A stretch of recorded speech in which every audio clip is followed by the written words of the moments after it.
yang menarik kita ceritakan tentang pembunuhan para nabi dan kaumnya ini adalah seorang nabi dari anak seorang nabi, anak dan bapak dua-duanya dibantai. Ma'asyiral muslimin, siapa nabi itu? Pertama Zakaria dan putranya Yahya, dua-duanya dibantai. Bagaimana kisahnya? Ma'asyiral muslimin yang dimuliakan Allah Subhanahu wa taala, kita tahu bahwa kalau kita cerita tentang Nabi Zakaria ataupun Nabi Yahya, berarti kita terbayang dengan Baitul Maqdis, karena kedua nabi ini adalah orang yang memakmurkan Baitul Maqdis, hidup di zaman Nabi Isa alaihi salatu wassalam. Karena kelahiran Yahya itu hanya beda 3 bulan dengan Nabi Isa. Yahya dulu baru Isa. Artinya bahwa ketika itu hidup 3 nabi, Zakaria, Yahya, Isa, tetapi berbeda-beda daerah. Kalau Yahya itu ditugaskan di Urdun, mungkin sekarang disebut dengan Yordania, masih daerah Syam. Ma'asyiral muslimin yang dimuliakan Allah Azza wa Jalla, kematian Nabi Yahya ini adalah kezaliman penguasa. Kezaliman penguasa. Padahal Nabi Yahya alaihi salatu wassalam ini orangnya baik. Perhatikan sifat-sifat yang Allah berikan kepada Yahya.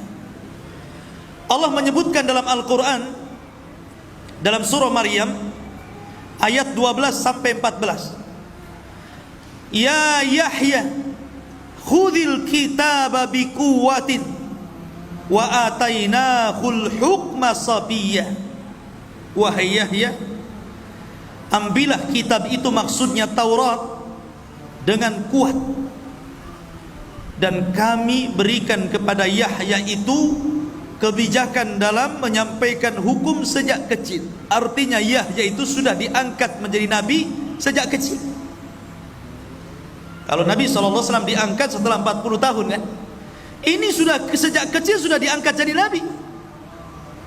Makanya dikisahkan di usia anak-anak Yahya ini selalu diajak main oleh kawan-kawannya. Anak-anak kecil kan suka main gitu kan, apalagi usia 7 tahun 8 tahun kan suka main.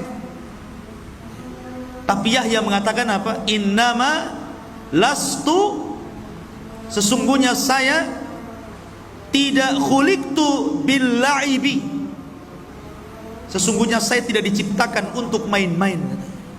Kalau kalian main-main silahkan, tapi saya diciptakan bukan untuk main-main. Oh, kalau ada anak kecil kayak gini mantap. Justru anak kecil sebaliknya, saya diciptakan untuk main-main katanya. Tapi ini tidak.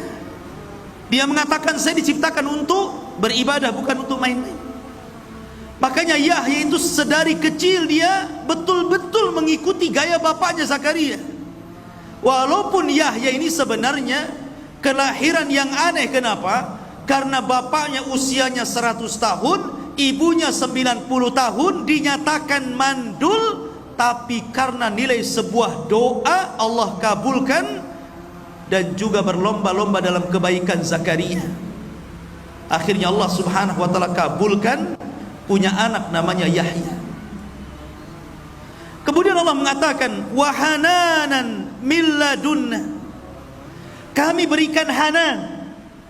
Hanan itu biasanya dipakai dalam kalimat kasih sayang ibu kepada anak. Hananul walid liwalidihi, kasih sayang ibu kepada anak. Saya kira seorang ibu, saya yakin sangat sayang dengan anak. Tetapi Nabi Yahya alaihi salatu wassalam, Allah berikan sifat keibuan, seolah-olah dia sayang dengan bapaknya Zakaria, karena Zakaria sudah tua.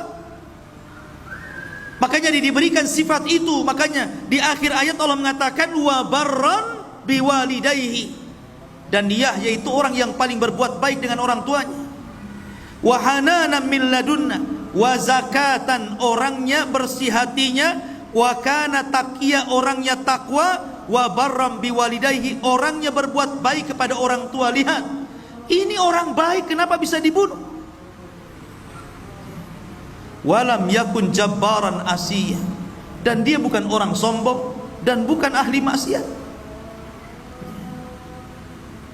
Dari sini ikhwatu fillah muliakan Allah azza wa jalla. Makanya heran ketika Nabi Isa alaihi salatu wassalam dihabarkan tentang kematian Yahya yang sangat sadis,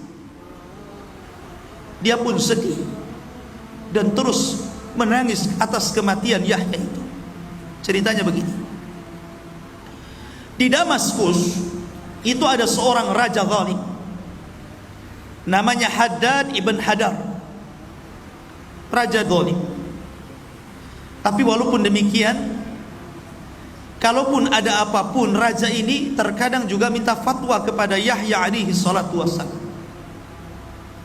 Allah takdirkan dia suka dengan salah satu wanita. Sayangnya wanita ini masih mahramnya, sehingga dalam syariat Yahya haram, tidak boleh menikah dengan orang yang ada hubungan mahram. Sama di syariat kita juga sama. Tetapi karena orang tua gadis ini, karena dalam riwayat, ini dalam riwayat yang lain ceritanya, raja ini punya istri, istrinya sudah tua. Kemudian dia punya anak, tapi bukan dari sang raja, dari bapak yang lain. Anak ini cantik. Lah si raja ini sudah tidak mau lagi sama istrinya karena sudah tua, jelek. Akhirnya sama istrinya itu disuruh nikah dengan anaknya, tapi bukan anak sang raja, dari laki-laki lain. Ada yang mengatakan bahwa yang dinikahi itu putri bibinya, dan dalam syariat mereka tidak boleh. Kemudian akhirnya karena ibundanya ini sangat rakus kekuasaan, sangat rakus dengan kekayaan, sangat ingin menguasai kerajaan, akhirnya dia dorong terus putrinya supaya nikah dengan raja. Disuruh dandan cantik-cantik, disuruh ngerayu. Akhirnya sang raja pun tertarik dengan wanita itu dan tergila-gila. Nyala, antum saja kalau dirayu perempuan, jangankan yang cantik, yang jelek saja kelepek-kelepek. Masyarul muslimin yang dimuliakan Allah azza wa jalla. Lah rupanya orang-orang pun berbicara tentang itu. Akhirnya mulai melebar tuh. Karena mulai melebar, apalagi kemudian sudah terdengar ke telinga Yahya, dan Yahya memfatwakan haram, tidak boleh, dan didengar oleh manusia banyak. Akhirnya kemudian mereka pun meminta fatwa kepada Yahya. Kenapa tidak ke Zakaria? Karena Yahya itu dikenal kelembutannya. Dia nggak mau ke Zakaria, ke bapaknya, dia mau ke anaknya. Tapi namanya hukum tidak kenal keras atau lembut. Kalau haram ya haram, mau ngomong haram ataupun haram sama saja. Itu kan hanya kata teriak dengan kata lembut saja kan. Tetap saja haram. Kemudian akhirnya karena sudah diharamkan oleh seorang nabi, wanita ini kemudian tidak mau dinikahi. Tapi sang raja sudah tergila-gila masalahnya. Dia tetap ingin mau menikahi wanita itu. Disinilah dimainkan oleh siasat wanita busuk itu. Kata wanita ini, baik, kalau engkau menginginkan diriku menikah dengan diriku, maka maharnya kepala Yahya bin Zakaria. Syaratnya itu. Karena raja sudah tergila-gila, macam mana kan? Maka dia pun mengutus pasukan untuk mendatangkan kepala Yahya bin Zakaria. Datanglah pasukan besar. Dalam riwayat bahwa Yahya itu dibunuh sedang berada di Baitul Maqdis dan sedang sholat dalam mihrab. Pasukan ini datang, kemudian ditangkap, betul-betul dimutilasi, dipotong kepalanya. Kemudian kepalanya dibawa dan diletakkan di piring emas. Kemudian dibawa ke istana.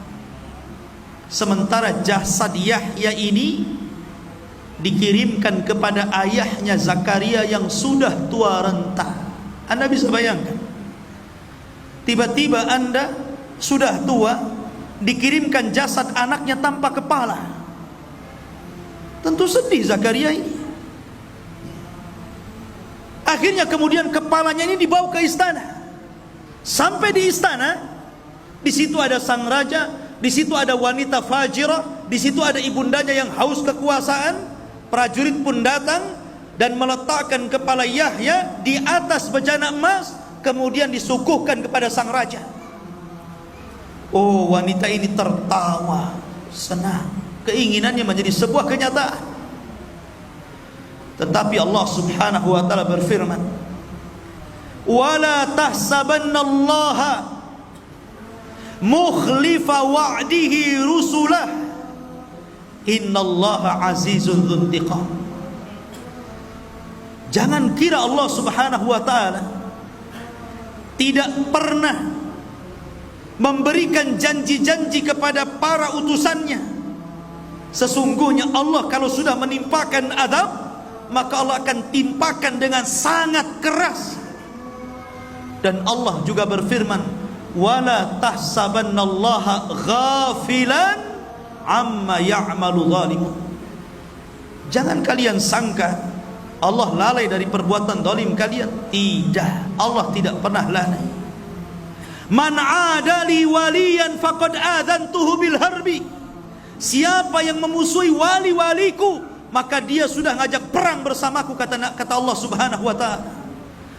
Maka ketika wanita ini tertawa terbahak-bahak karena bahagianya, tiba-tiba Allah kirimkan gempa dalam istana. Bergegar istana itu.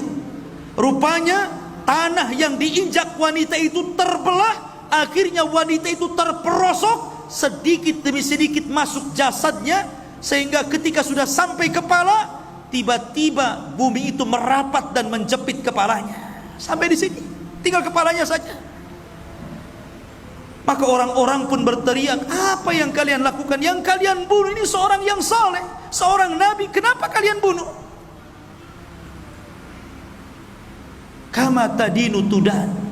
Sebagaimana kalian sudah memenggal orang ini, penggal kepala wanita itu. Penggal kepala wanita itu. Maka lekaslah para prajurit mengambil pedangnya dan menebas kepalanya, kemudian membawanya. Al jaza min jinsil amal. Sebagaimana dia sudah menebas kepala Yahya, maka sekarang dia ditebas kepalanya. Ma'asyiral muslimin, selang beberapa waktu dari peristiwa itu, kemudian orang pun membicarakan tentang kematian Yahya. Datanglah pasukan besar, pasukan yang dipimpin raja yang paling zalim di dunia, Bukhtun Nasr. Dan sering saya katakan, di dunia ini hanya ada 4 raja yang pernah menguasai sebagian besar dunia. 2 mukmin, 2 kafir. Sulaiman dan Dzulqarnain mukmin, Namrud dan Bukhtun Nasr. Ini dua-duanya raja zalim. Selang beberapa waktu setelah pembunuhan Nabi Yahya, datang pasukan Bukhtun Nasr, kemudian menghancurkan negeri Damaskus dan membunuh 75.000 manusia dibantai. Lihat. Dan itu Allah Subhanahu wa taala isyaratkan dalam Al-Qur'an.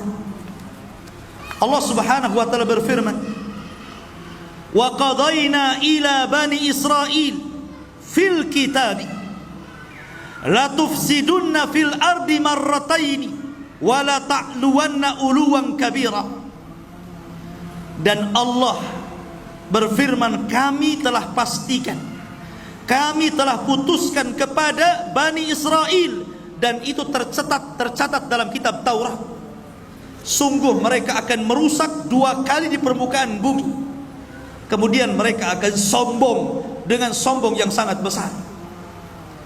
Fa idza jaa wa'du ulahuma, Maka apabila telah datang janji salah satu dari keduanya, ba'atsna alaikum, kami akan bangkitkan kepada kalian wahai Bani Israel, ibadan lana, hamba-hamba kami, uli ba'sin syadid, yang memiliki kekuatan yang sangat besar.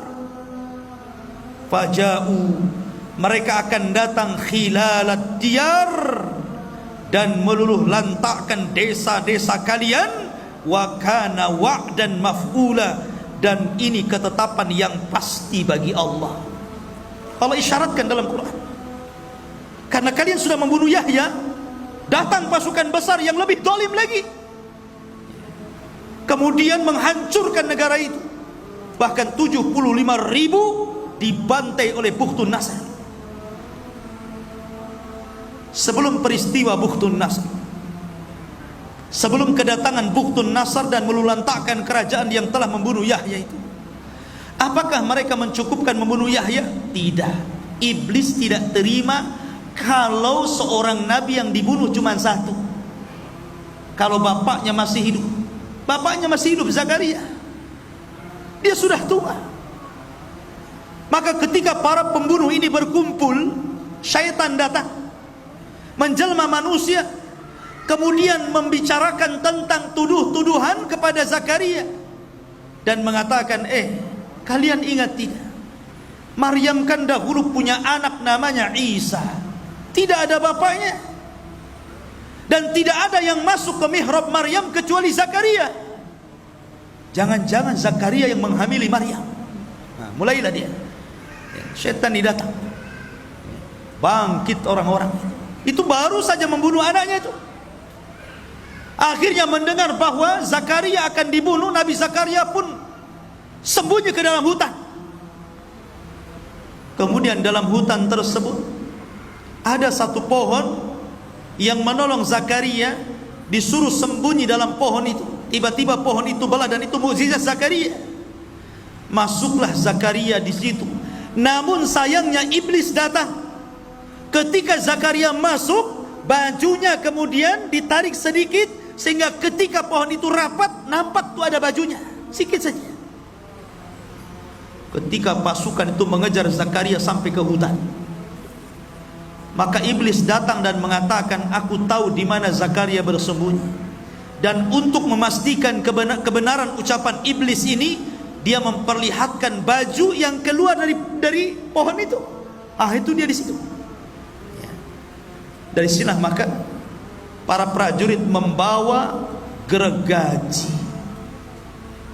Dari situlah kemudian mereka memotong pohon itu persis di lambungnya sini, seolah-olah digergaji jadi dua. Namanya manusia ya kesakitan lah, walaupun dia seorang nabi, karena dia bukan malaikat. Zakaria sempat dia kemudian berteriak kesakitan, tetapi Allah Subhanahu wa taala berfirman, ya Zakaria, kalau engkau terus berteriak karena kesakitanmu, la khusifa bihimul ardu, tentu bumi akan ditimpakan kepada mereka untuk menelannya. Setelah Zakaria tahu kalau dia sampai terus meneriakkan rasa sakitnya, kaumnya akan ditelan bumi dan akan ditelan oleh bumi yang sangat besar ini, maka dia tutup lisannya dengan bajunya supaya jangan berteriak. Kenapa? Rahmatan li ummatihi, karena masih punya kasih sayang dengan umatnya. Masih kasih sayang, dia berharap walaupun kematian putranya seperti itu, kematian diri seperti itu, masih berharap kaumnya ini sadar, bertobat kepada Allah, diutus kepada mereka seorang rasul yang menyadarkan mereka. Dan ini mulianya Zakaria yang patut dicontoh siapapun. Ketika kabar kematian keduanya sampai kepada Isa, Isa sedih. Rupanya, apakah sampai kematian Zakaria selesai? Tidak. Mereka pun membidik Isa. Akhirnya mereka mengirim pasukan. Jadi ini bukan semata-mata mahar wanita itu. Di balik itu ada kekuasaan politik. Sudah bukan cerita mahar lagi. Ini cerita politik di dalamnya. Memang dari dulu mereka benci para nabi dan rasul. Maka mereka mulai membidik Nabi Isa bin Maryam. Mereka kirim pasukan. Tapi Allah takdirkan Isa tidak sebagaimana Yahya dan Zakaria. Isa Allah Ta'ala, karena dia adalah pembawa syariat baru, bukan seorang nabi. Allah harus menjaga syariatnya, jangan sampai terputus dan tidak sampai kepada umatnya. Maka Isa tetap tidak dibunuh, dan Allah angkat yang dibunuh orang yang diserupakannya. Barulah setelah kejadian itu semua, karena begini ya, rusaknya Bani Israel itu setelah wafatnya Zakaria, yang sebelumnya putranya Yahya. Itu menjadi rusak tuh Bani Israel itu. Makanya kerusakan itulah didatangkan Bukhtun Nasr. Bukhtun Nasr inilah yang kemudian menghancurkan Syam, Damaskus, sampai kota Palestina ini dihancurkan semuanya. Sampai 75.000 dibantai, anak-anak, wanita, orang tua, semua dibantai, tidak dibiarkan hidup. Dan orang-orang Yahudi yang berhasil lari tidak banyak, yang berhasil ditangkap jadi budak, jadi budaknya Bukhtun Nasr. Dan itu Allah hinakan, sehingga Allah Subhanahu wa taala berfirman, innal ladzina yakfuruna bi ayatillah wa yaqtuluna an-nabiyyina bighairi haqqin wa yaqtuluna alladzina ya'muruna bil qisti minan nas fabashshirhum bi adzabin alim. Sesungguhnya orang-orang yang kufur dengan ayat-ayat Allah dan membunuh para nabi tanpa ada sebab yang benar, dan membunuh orang-orang yang memerintahkan keadilan dari manusia, kabar gembirakan kepada mereka dengan azab yang pedih. Dalam ayat yang lain, tadi Al-Imran ayat 21, dan Allah mengatakan dalam surah Al-Baqarah 61, wa dzuribat alaihimudz dzillatu wal maskanatu wa ba'u bi ghadabin minallah. Ditimpakan kepada mereka Bani Israel kehinaan, kenistaan, kemurkaan dari Allah. Kenapa? Dzalika bi annahum kanu yakfuruna bi ayatillah, karena mereka kufur dengan ayat-ayat Allah. Wa yaqtuluna an-nabiyyina bighairil haqq, dan mereka membunuh para nabi tanpa sebab yang benar. Allah timpakan kehinaan kepada mereka. Ikhwan, dan sampai hari ini orang-orang Yahudi itu memang seperti itu. Mereka bangga dengan membunuh para nabi itu, mereka bangga, sangat bangga. Dan Allah mengatakan, la tajidanna asyaddan nas adawatan lilladzina amanul yahud. Tidak ada manusia yang paling keras permusuhannya kepada orang-orang yang beriman melebihi orang-orang Yahudi. Tidak ada. Orang-orang Yahudi itu, mereka memang menghalalkan darah di luar kelompok mereka, di luar agama mereka. Walang tarda ankal yahud walan nasara. Tidak akan ridho orang-orang Yahudi dulu baru Nasrani. Kepada siapa? Kepada kita. Hatta tattabi'a millatahum, sampai kita tunduk dengan ajaran mereka. Tidak, kita tidak mau tunduk.